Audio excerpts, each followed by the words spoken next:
รุณสวัสดิ์ค่ะท่านผู้ฟังที่นี่สถานีวิทยุกระจายเสียงแห่งประเทศไทยจังหวัดลำปางสถานีเพื่อบริการข้อมูลข่าวสารหน่วยงานภาครัฐและท้องถิ่นที่เชื่อถือได้ถูกต้องรวดเร็วพร้อมพัฒนาคุณภาพชีวิตประชาชนชาวลำปางให้ดีขึ้นอย่างยั่งยืนทำการส่งกระจายเสียงในระบบ FM ความถี่ 97 เมกะเฮิรตซ์จากอาคารห้องส่งเลขที่ 420 ถนนพหลโยธิน ตำบลหัวเวียง อำเภอเมือง จังหวัดลำปาง ตั้งแต่เวลา 5 นาฬิกาถึง 24 นาฬิกา เป็นประจำทุกวัน มีนางสาวเดือนอินตะเป็นผู้อำนวยการสถานี ช่างเทคนิคประกอบด้วย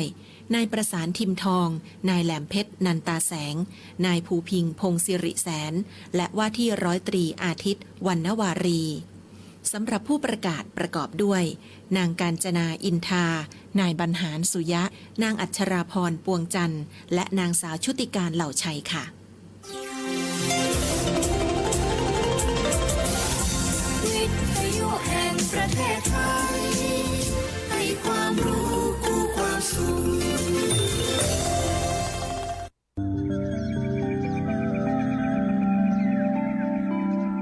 สถานีวิทยุกระจายเสียงแห่งประเทศไทยจังหวัดลำปาง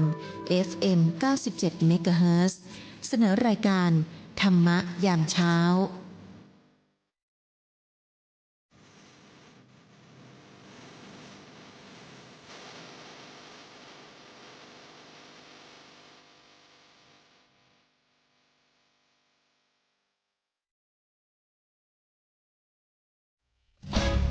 ปานาติปาตาเวรมณี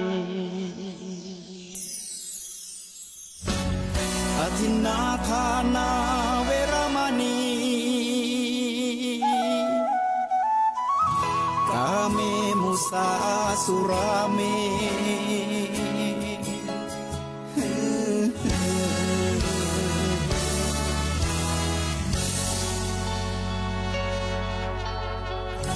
ศีลคือข้อห้ามธรรมคือข้อให้พุทธองค์ตรัสไว้ชี้ทางใจให้ภาคเพียรเบญจศีลเบญจธรรมท่องจำสมัยเราเป็นนักเรียนธรรมะไม่เคยแปรเปลี่ยนแห่งประเทศไทยกรมประชาสัมพันธ์ FM 92.5 เมกะเฮิรตซ์และ AM 891 กิโลเฮิรตซ์เสนอรายการธรรมะรับอรุณ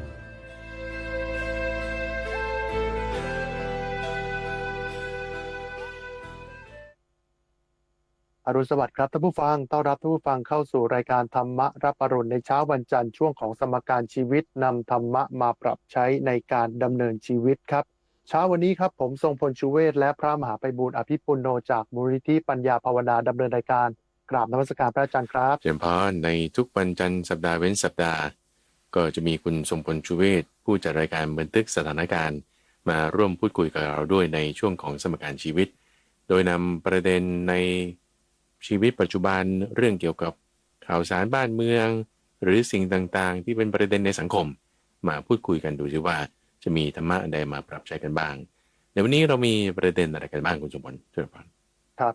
สัปดาห์ที่แล้วครับมีเรื่องของวัดพระบาทน้ำพุนะครับอดีตท่านเจ้าวาดพระอลงกฎครับที่มีประเด็นว่าใบสุทธิพระเนี่ยของท่านเนี่ยนะฮะได้กรอกเลขบัตรประชาชน13หลักเนี่ยเป็นผู้ตายก็คือคนอื่นเนี่ยที่ไม่ใช่หลวงพ่ออันนี้เป็นประเด็นข่าวที่ออกมานะครับบอกว่าหลวงพ่อเนี่ยท่านกรอกใบสุทธิพระมันจะมีช่องให้กรอกเลขบัตรประชาชนท่านไปกรอกเลขบัตรประชาชนคนอื่นอันนี้เป็นข่าวที่ออกมาณเมื่อสัปดาห์ที่แล้วคำถามอยู่ที่ว่าใบสุทธิพระนะครับพระอาจารย์คืออะไรครับโอเคหนังสือสุทธิเนี่ยคือเป็นเอกสา